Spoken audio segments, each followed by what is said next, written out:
what is the role of the leader when we really think about it? You know, we can read all these books, right? Could you go to Barnes & Nobles today and find a book on leadership? There'd be a whole section. I'm kind of happy. I go in there, and generally they have a Starbucks next to them, and I can sit there all day. Well, I took a year off to develop this training program that I teach, and while I was taking that time off, I had a chance to think about a lot of stuff. So this would be my typical day.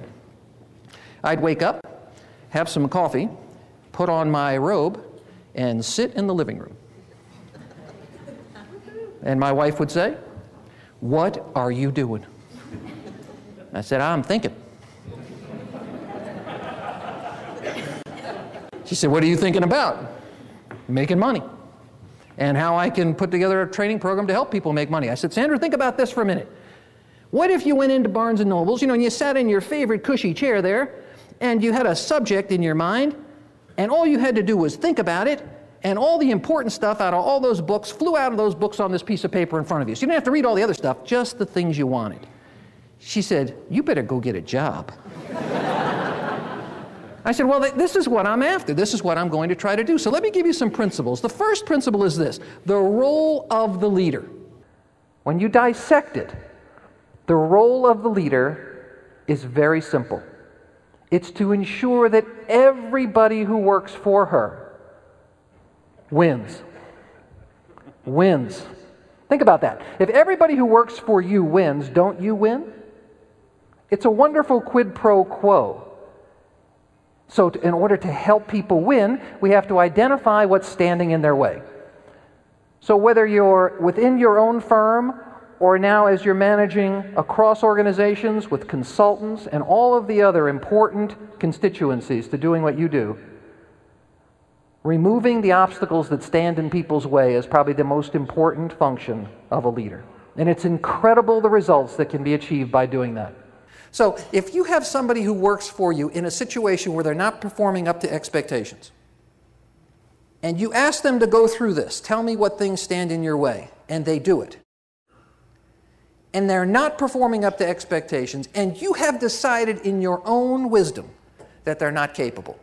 We know when we get to that place. What category of things will you see on the board? What would we call those three things? Excuses. They will be excuses. If you know the person can do the job, I sat there, I listened, this guy can sell. What category of things will you see on the board? Obstacles, real problems. Pay attention. This is a very important distinction when you deal with performance. Person's equipped, you'll see real obstacles. Your job as the leader is to help them. Person's not equipped, you see excuses. Your job of the leader is to make a decision. There's a line in the sand. It's called, you tell me what stands in your way. I will help remove those barriers.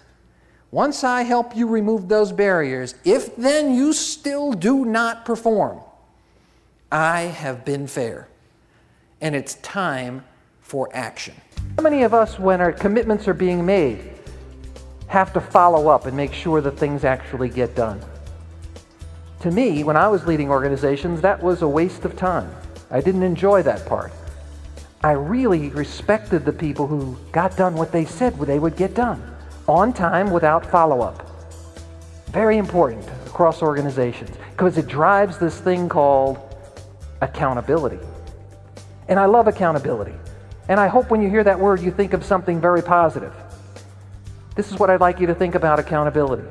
Think about all the people you've ever worked with in your life. Those that get it done. No matter how high the hill was to climb, how difficult the task was, these people somehow found a way to make it happen without a lot of complaining. I believe those people, many of whom are in this room, really like accountability. Flip the coin over. How many people have you ever worked with in your life that you've had to cajole, motivate, manage, threaten, and fire?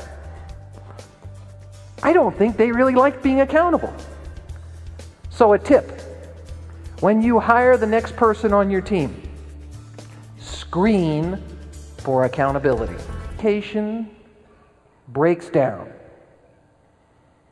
accountability gets weakened. Results suffer. It's an incredible formula to see happen in an organization. Communication is the thread that holds the whole organization together, across organizations.